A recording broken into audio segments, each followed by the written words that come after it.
50 লাখ? তো আমার ছেলে সরকারি চাকরি করে, 50 লাখ দিতে না পারলে বিয়ে ক্যান্সেল।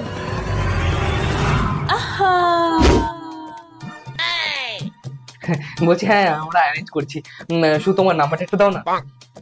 915। দেরি হচ্ছে।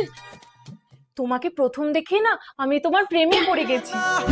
এত ভালো কেউ কি করে হতে পারে? কারোর যেন নজর না লাগে, তুমি শুধুই আমার।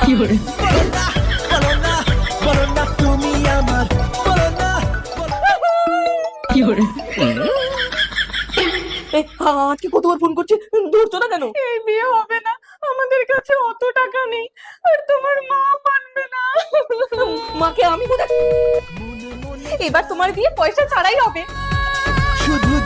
মা, আমি মেয়ের বাড়ি থেকে কোনো পয়সা নেবো না। তাহলে বিয়ে হবে না। আমি তাহলে সুইসাইড করে নেবো।